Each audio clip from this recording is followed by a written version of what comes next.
नमस्कार, मैं राज पुरोहित मधुर जी, आप देख रहे हैं एस्ट्रो तक। नवरात्र का एक पवित्र पावन त्यौहार जो हम लोगों के बीच सनातन का एक ऐसा पवित्र त्यौहार आया है जो एक शारदीय नवरात्र के रूप में संपूर्ण जनमानस माँ भगवती की कृपा और आशीर्वाद दोनों का आनंद लेगा। इस पवित्र नवरात्रि की शुरुआत गुरुवार से हो रही है। 3 अक्टूबर दिन गुरुवार को पवित्र शारदीय नवरात्र का पहला दिन है जो माँ शैलपुत्री के रूप में जाना जाता है। माता शैलपुत्री हैं कौन, आपको बताते चलें। भगवती माँ शैलपुत्री का स्वरूप जो है वह राजा हिमांचल और माता मैना की पुत्री के रूप में जाना जाता है, इसीलिए उनका नाम शैलपुत्री है। शैलपुत्री एक ऐसा स्वरूप है जो तमाम प्रकार के मानसिक, शारीरिक, आर्थिक इन तमाम गतिविधियों में फैली हुई अराजकता का शमन करते हुए जो शांति स्थापित करे। शांति स्थापित करने वाली ऐसी माँ, सुंदर स्वरूप वाली, ऐसी शांति प्रिय ऐसे स्वरूप का पूजन करके समस्त जनमानस अपने जीवन में आयु, विद्या, यश, बल, कीर्ति आदि सब की कामना लेकर के भगवती की उपासना करते हैं। आज हम बात कर रहे हैं पहले नवरात्रि की, अर्थात इस नवरात्रि के पहले दिन की। पवित्र दिन है गुरुवार। गुरुवार का प्राकट्य हुआ है, प्रारंभ हुआ है, अर्थात गुरुवार के दिन माँ भगवती शैलपुत्री का जन्म हुआ है। अब गुरु के सानिध्य में, देवगुरु बृहस्पति के सानिध्य में इस नवरात्रि की शुरुआत हमारे जीवन को किस दिशा और दशा की तरफ ले जाएगी, यह संपूर्ण बातें इस पूरी वीडियो में है, आप इसे ध्यान से सुनें। सबसे पहली बात आपको बता दें कि आज का दिन माता शैलपुत्री का स्मरण करने के लिए जो पवित्र दिन है उनका सर्वप्रथम ध्यान होगा। ध्यान होने के साथ साथ उनका चिंतन मनन होगा, उनके स्वरूप का चिंतन मनन होगा, जिस स्वरूप को अपने अंतर हृदय में धारण करके आप अपने दैनिक कार्यों को प्रारंभ करते हैं और सायंकालीन बेला में उसका विराम करते हैं। वह ध्यान का मंत्र है क्या? वंदे वांछित लाभाय चंद्रार्धकृत शेखराम वृषारूढ़ाम शूलधराम शैलपुत्री यशस्विनी। माँ भगवती को प्रणाम करें। तत्पश्चात आज के ही दिन कलश स्थापन की प्रक्रिया होगी।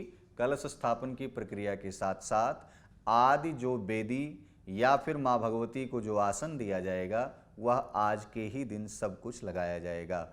अब जो पवित्र पूजन का मुहूर्त है शैलपुत्री के, वह मुहूर्त आपसे हम साझा कर लेते हैं। सुबह 6:17 से लेकर के 7:25 तक पहला पवित्र मुहूर्त है, जिसमें कलश स्थापन के साथ साथ भगवती शैलपुत्री की आराधना की जा सकती है। लेकिन अगर इस मुहूर्त में कोई व्यक्ति नहीं कर पाता है तो उसका दूसरा मुहूर्त भी है। दोपहर 11:24 से लेकर के 12:20 तक यह सुंदर पवित्र मुहूर्त, अभिजित मुहूर्त के अंतर्गत कलश स्थापन विधि से लेकर के भगवती शैलपुत्री का हम पूजन, अर्चन, वंदन कर सकते हैं। अब शैलपुत्री की उपासना दोस्तों किस विधि करनी है और इसको करने से आपके जीवन में कितना कुछ बदलाव देखने को मिलेगा। माँ भगवती शैलपुत्री की एक सुंदर प्रतिमा स्थापित करें, और यदि आपके पास अलग से कोई प्रतिमा नहीं है, एक ही प्रतिमा में 9 स्वरूप हैं, तो उस प्रतिमा को लाल कपड़े पर, लाल आसन पर विराजमान करें।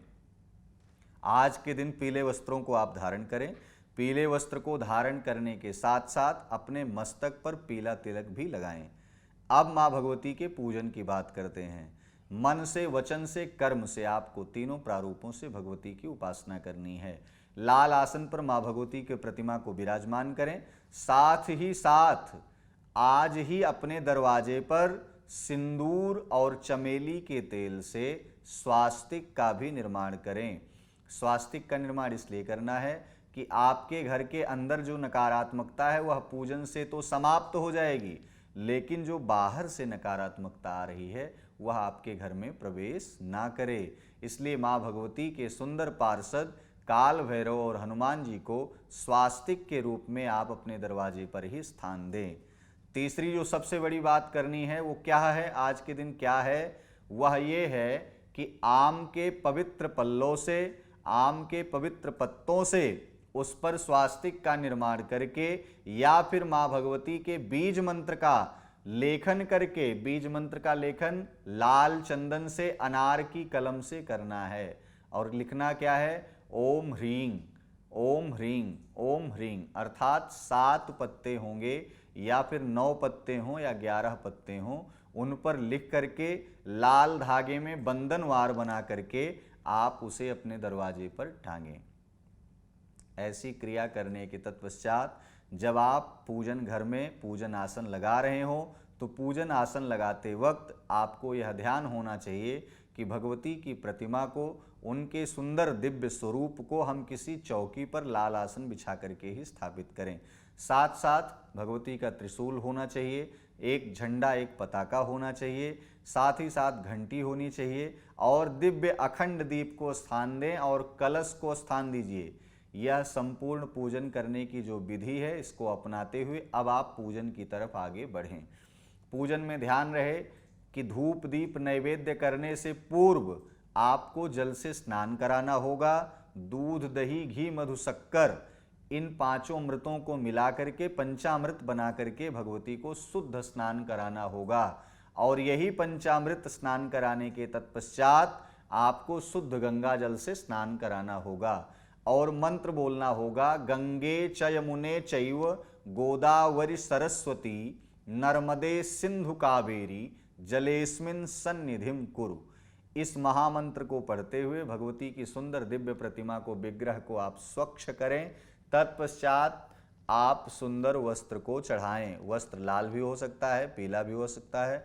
आप किसी भी वस्त्र को माँ भगवती को चुनरी के रूप में चढ़ाएं, साड़ी के रूप में आप सुंदर वस्त्रों को पहनाएं, चढ़ाएं। श्रृंगार सामग्रियों से भगवती को जो है सुंदर एक स्वरूप में ले आएं, दिव्य स्वरूप में ले आएं। साथ ही साथ एक यज्ञोपवीत कलश पर भी चढ़ाएं। यज्ञोपवीत चढ़ाने के तत्पश्चात आप आज के दिन हल्दी, हरिद्रा जो होती है और केसर, इन 2 वस्तुओं का सुंदर दिव्य टीका माँ भगवती के मस्तक में सुशोभित करें। इस टीका को लगाने के तत्पश्चात बचा हुआ जो टीका है वो स्वयं पूजा करने वाला व्यक्ति अपने मस्तक में धारण करे और कंठ पर धारण करे। साथ ही साथ अपने परिवार के सभी इष्ट जनों को भी यह टीका लगाएं। ध्यान रहे कि अगर आपके यहाँ गऊ है, गाय अगर आपने पाल रखी है, तो गऊ का भी पूजन इसी टीके से ही आपको करना है। अब अक्षत और पुष्प, जो सबसे महत्वपूर्ण विषय है कि आज के दिन माँ भगवती शैलपुत्री को प्रसन्न करने के लिए कौन सी माला चढ़ाएं, तो आपको बता दें, कनेर की पुष्पों की माला माँ भगवती को आज पसंद, अर्थात उन्हें प्रसन्न करने के लिए माँ भगवती को कनेर की पुष्पों की माला चढ़ानी है। अब धीरे धीरे पूजन के क्रम में हम सिंदूर, अबीर, गुलाल, इत्र, सुगंधित तेल आदि सब कुछ चढ़ाते हैं। फिर आते हैं धूप, दीप, नैवेद्य। जब दोस्तों नैवेद्य की बात आती है तो नैवेद्य में आज के दिन माँ भगवती को ऐसा क्या चढ़ाएं जो कि बाल स्वरूप में माँ भगवती सूक्ष्म अवतार में उसे ग्रहण करें। तो आज के दिन भगवती को पहली बात तो ये कि सूखे मेवे चढ़ाना अति आवश्यक है। सूखे मेवे के साथ साथ आज के दिन मक्खन का भोग अवश्य ही लगाना है। मक्खन का भोग लगाने से और उस सूखे मेवे को चढ़ाने से माँ भगवती शैलपुत्री अवश्य ही प्रसन्न होंगी और आपके परिवार को आशीर्वाद प्रदान करेंगी। अब ऐसे में माँ भगवती को नैवेद्य चढ़ाने के बाद पुष्पांजलि समर्पित करें, प्रार्थना करें। साथ ही साथ ध्यान रहे कि आरती आपको अवश्य करनी है। आरती का शाब्दिक अर्थ है दुखों का समूल विनाश, अर्थात जिस विग्रह, जिस प्रतिमा की आप पूजन कर रहे हैं उस पर किसी भी प्रकार का कोई नजर लग गई हो या फिर कोई भी ताप संताप ऐसा हो जो कि नकारात्मकता कहीं ना कहीं आपके पूजन के आसपास कहीं हो, तो ऐसे में वह आरती करने से मूर्ति अपने आप में और देदीप्यमान हो जाती है और वही आरती जो माँ भगवती का करके आप जो है अपने नेत्रों को उसे सेकेंगे, अर्थात नेत्रों से लगाएंगे, तो आपके नेत्रों का विकार भी दूर होगा, आपका मन शांत भी होगा। आरती करने के बाद आप विधिवत जो है पूरे घर में आरती को दिखाएं, स्वयं भी आरती लें, प्रसाद लें। आज का दिन जो सबसे बेहद महत्वपूर्ण दिन है, आज के दिन आपको एक विशेष महामंत्र पढ़ना है। 21 बार कम से कम, नहीं तो 108 बार इस मंत्र का जप करें। मंत्र है क्या?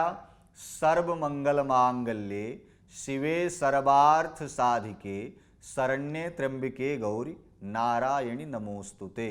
माँ भगवती नारायणी को आप प्रणाम कर रहे हैं, बारंबार प्रणाम है आपको, बारंबार प्रणाम है, ऐसा कहते हुए उस महामंत्र का आप कम से कम 21 बार जप करें, नहीं तो 108 बार जप अवश्य ही करें। अब आपको एक ऐसा सूक्ष्म उपाय बताते हैं जिससे आपके मन की, आपके तन की, आपके पूरे घर की नकारात्मकता दूर हो जाए। वह क्या करना है आपको? आज के दिन पीपल के पत्तों की एक विशेष कर माला बना करके, माला अर्थात कम से कम 11 पीपल के पत्ते हों और आम के साथ उसे बंधनवार के रूप में अपने दरवाजे पर लगाएं, जिससे 9 दिन का यह पूजन का क्रम निर्विघ्न रूप से संपन्न हो। उस पीपल के पत्ते पर लाल कलम से या लाल रोली से राम राम लिखें। ऐसा करने से आपके घर में जो नकारात्मकता है वह पूजन से शांत होगी। बाह्य नकारात्मकता जो आपके घर में आ रही है उस पर विराम लगेगा, मन शांत होगा, परिवार में कहीं न कहीं खुशहाली का वातावरण होगा। माँ भगवती शैलपुत्री आपके जीवन में सुख, समृद्धि, ऐश्वर्य वृद्धि लेकर के आएं, ऐसी मंगल कामना सदैव हम करते हैं। ऐसी ही जानकारी को प्राप्त करने के लिए एस्ट्रो तक पर आप हमारे साथ बने रहें। नमस्कार। एस्ट्रो तक ऐप पर आपको मिलेगा भविष्य से जुड़े हर सवाल का जवाब। डाउनलोड कीजिए एस्ट्रो तक ऐप और चुटकी में जुड़िए इंडिया के बेस्ट एस्ट्रोलॉजर से।